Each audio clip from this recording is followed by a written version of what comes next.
On va se parler dans le blanc des yeux à propos du manuel, à la page 165, beaucoup de numéros. Numéro 3, 5, 6, 16, 18, 19, 20, 21 et 23. Il va y avoir un certain tempo dans ma vidéo. Prenez le temps de faire pause et de regarder ce qui fait votre affaire. À la page 165, numéro 3, quelles sont les inéquations qui sont équivalentes à x est plus petit que 7? Équivalente, ça veut dire avoir le même ensemble de solutions. Donc, la même réponse. Alors ici, par exemple, la première inéquation, si je fais moins 5 de chaque côté, on va avoir x est plus petit que 7. Et on est content, c'est la même chose que là ici. Un dernier exemple, peut-être la neuvième inéquation. Si j'enlève 12 de chaque côté, on a moins x est plus grand que moins 7. Moins x comme dans moins 1 fois x, et on va donc diviser par moins 1. Alors, on va avoir tout simplement x, et qu'est-ce qui se passe ici avec le signe d'inégalité? Il va changer de sens. Il va donc devenir plus petit à la place de plus grand. X est plus petit que moins 7 divisé par moins 1, comme dans toi ici, 7. Et encore une fois, x est plus petit que 7. La même chose que là ici. On fait des bonhommes souriants. On est content. Donc, les inéquations 1, 5, 6 et 9 semblent être équivalentes à x est plus petit que 7. On s'en va dire bonjour au numéro 5. Alors ici, il y a beaucoup d'élèves qui me posent des questions parfois parce que des fois, on va peut-être un peu trop vite avec l'algèbre. Peut-être qu'on aurait le goût de diviser par 100 tout ce qui est à droite et de diviser par 100 tout ce qui est à gauche, et j'ai aucun problème avec ça. Ici, du côté droit, si vous divisez par 100, 200 divisé par 100, ça fait 2, et 400x divisé par 100, ça fait 4x, j'ai aucun problème avec ça. Du côté gauche, le 500 que j'encercle à l'instant, vous le divisez par 100, il reste donc ici 5. J'ai aucun problème avec ça non plus. Là où j'ai parfois un problème, c'est qu'il y a un fois qui est ici. 100 fois x moins 200. Ça veut donc dire, lorsqu'il y a un fois, c'est uniquement ce qui est à gauche ou uniquement ce qui est à droite du fois que vous allez simplifier par 100. Donc, un ou l'autre des deux facteurs. Alors, évidemment, si vous décidez de couper le 100 avec le 100, ce qui est excellent, ça veut dire que ce que j'encercle à l'instant, on ne le touche pas. Parce que le 100, il y a juste une vie. Alors, celui que j'encercle, il a servi à annuler celui que j'encercle là. Donc, on n'a pas besoin d'aller toucher. Donc, de transformer le 200 en 2 qui est ici, n'était pas une bonne idée. Alors, voilà. Et ça va être un peu le même principe pour l'autre inéquation. C'est très bien de faire fois 40. Si on fait fois 40, tout ce qui est à gauche fois 40, et tout ce qui est à droite fois 40. OK, j'ai pas de problème avec ça. Si on fait 40 fois 5x, ce qui va faire 200x, divisé par 8, c'est vrai qu'on obtient 25x. Et si on fait 40 ici fois 3, ce qui va donner 120, mais divisé par 5, ça va donner effectivement le 24 que j'encercle. Pas de problème. Mais encore une fois, ici, il y a une multiplication. Et donc, le 40 va aller interagir soit avec le 3/10 ou avec la parenthèse. Mais pas les deux, malheureusement. Pas les deux facteurs. Donc, clairement, ici, si je fais 40 fois 3, ce qui fait 120, et divisé par 10, ça fait 12. Et donc, ce qui est ici, ce que j'encercle, devrait rester intact. Et voilà, d'ailleurs, il est ici intact. Alors, voici de bonnes démarches. Elles sont là. Et je vous invite à faire pause si vous pensez que vous avez un peu de sagesse à aller chercher là-dedans. À la page 166, numéro 6, je vais juste parler de la lettre H, tout simplement. On veut que tu mettes ça sur une droite numérique. Clairement, c'est pas ça qui a été fait à chacune des inéquations. Ici, on est plus en compréhension. Et lorsqu'on est en compréhension, c'est plus un petit enrichissement. En tout cas, j'espère que vous connaissez bien vos droites. Sincèrement, à ce moment ici de l'année, ça devrait être le cas. Je me suis quand même permis donc d'écrire le H ici parce qu'il y a des fractions, puis des fois on se fait jouer des tours avec les fractions. Alors ici, x comme dans 4x sur 4. Et ici, au lieu d'écrire un entier, je pourrais écrire 5 sur 5. On va donc avoir 4 plus 1, on va donc avoir 5x sur 4 est plus grand que x, et moins 1 cinquième plus 5 cinquièmes, ça fait donc plus 4 cinquièmes. On pourrait faire fois 20. On pourrait multiplier par 20 de chaque côté, comme ceci.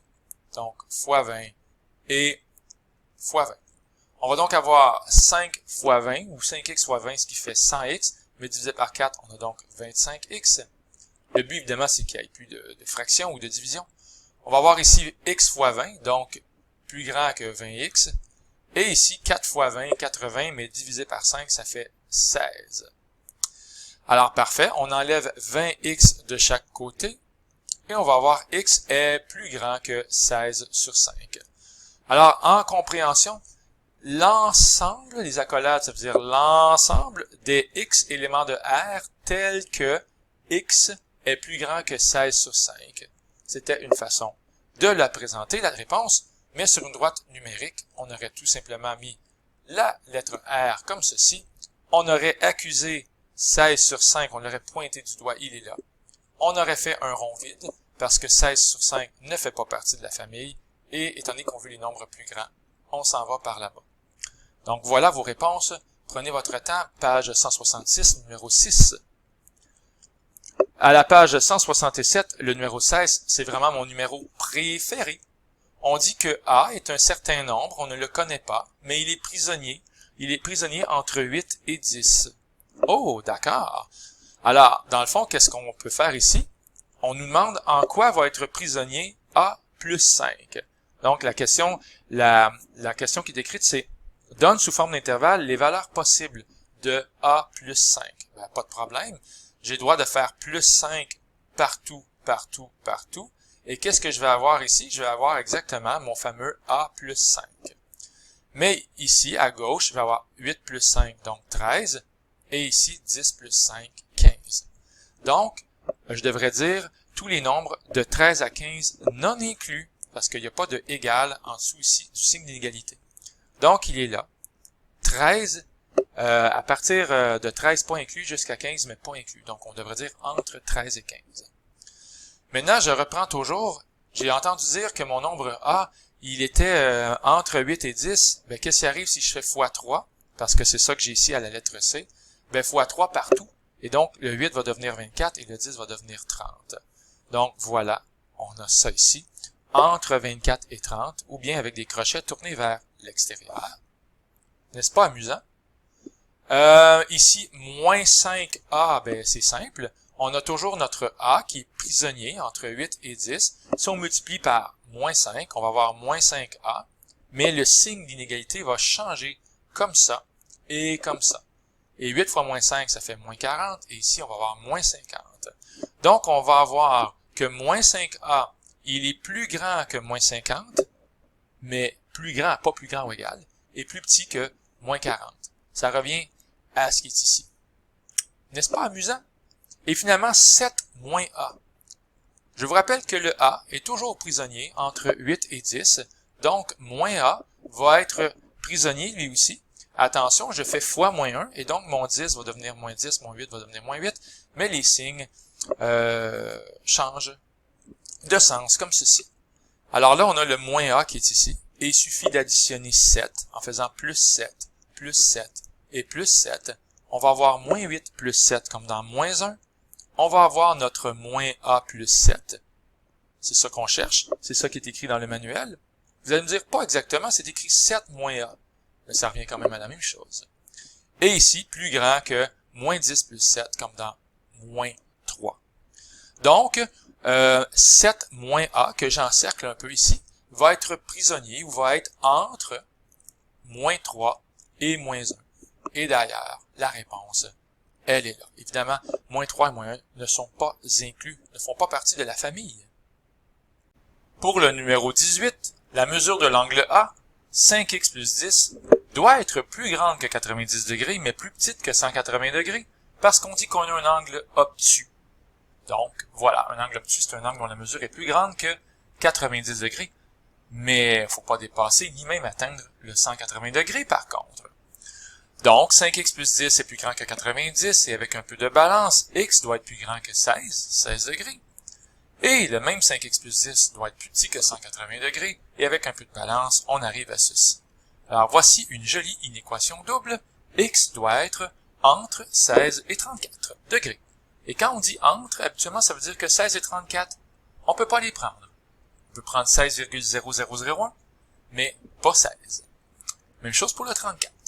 Entre 16 et 34 degrés. Numéro 19, je vous laisse regarder. On dit que 3x plus 5, il est entre 2 et 8. Donc, x, il va être entre quoi et quoi? Ben, avec un petit peu de balance, exactement comme j'ai fait plus haut. On va avoir ici, entre moins 1 et 1, et on peut l'écrire en intervalle, bien sûr.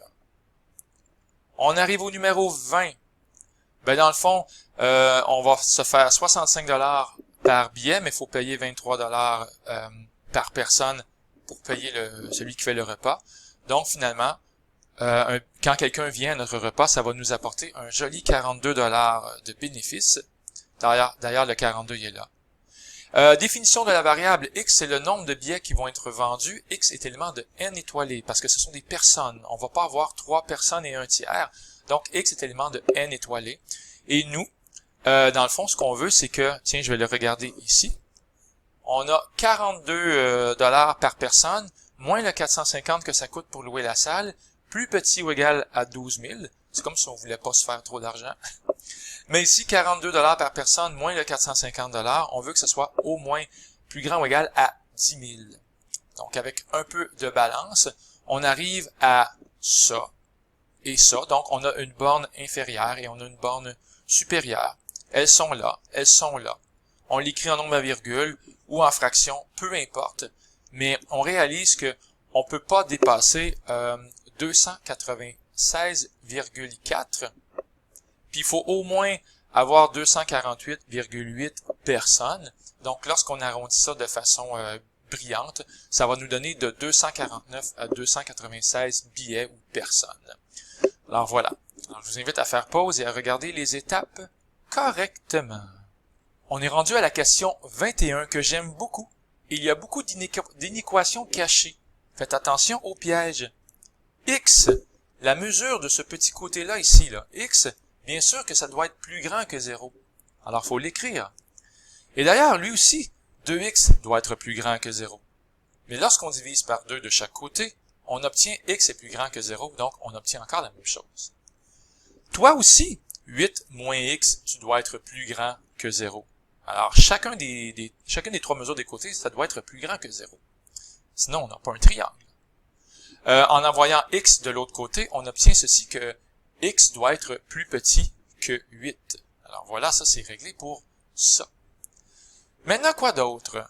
Si je regarde ces deux côtés-là ici, le côté dont la mesure est x et le côté dont la mesure est 8 moins x, et si on met ça ensemble, on additionne, ça doit être plus grand que la mesure du troisième côté. Et ça, on va faire ça pour chacune des combinaisons. Alors, lorsqu'on fait le ménage dans tout ça, on va obtenir dans le fond, ça va s'annuler ici, et en divisant par 2, on va obtenir exactement x est plus petit que 4. Donc, x va de moins l'infini à 4, pas inclus. Et là, on arrive à plein de règlements à respecter. On a ça, on a ça, on a ça. On va même avoir ça comme règlement. Le dernier règlement, par contre, va être un petit peu moins important. Mais si je regarde encore une fois, mettons, on regarde ce qui est en orange, et je dis x plus 2x. Donc, j'additionne la mesure de ce côté-là, la mesure de ce côté-là. Ça doit être plus grand que la mesure du troisième côté. Donc, on arrive avec encore un nouveau règlement qui nous amène à x est plus grand que 2. Donc, lorsque vous regardez tous ces règlements-là, je vais un peu vite, je vous invite toujours à faire pause, il n'y en a plus beaucoup des nombres qui respectent tout ce qui est en rose à l'écran. On va obtenir une réponse finale, x entre 2 et 4, tout simplement. Si vous n'êtes pas ici entre 2 et 4, nécessairement, vous allez faire de la peine à une des inéquations qui sont en rose. Donc, il faut vraiment respecter toutes les inéquations. Elle, ici, a dit faut être plus grand que 2. Elle a dit faut être plus petit que 4. Donc, en partant, il n'y a plus grand choix. OK, et finalement, la dernière question. Donc, très rapidement, 17 mètres et 12,5 mètres, mais lorsqu'on enlève 3 mètres et 3 mètres et 3 mètres et 3 mètres, x étant la largeur de la piscine, ben il va nous rester pas beaucoup de place pour la largeur de la piscine. Si je fais 12,5 moins 3, ben ça va nous donner que x doit être plus petit ou égal à 6,5 mètres. Puis, on va avoir aussi le 2x pour la longueur de la piscine, qui doit être plus petit ou égal à 11 mètres. Donc, x doit être plus petit ou égal à 5,5 mètres. Donc, si on regarde ce qui est ici, pour respecter ce que je viens d'encercler, il faut être donc plus petit ou égal à 5,5 mètres. Et ça va nous donner une aire maximale, ici de 60,5 mètres carrés. Alors, je vous invite à faire pause, à regarder tout ça. Et c'était le retour sur le devoir. Et je vous dis, bye tout le monde.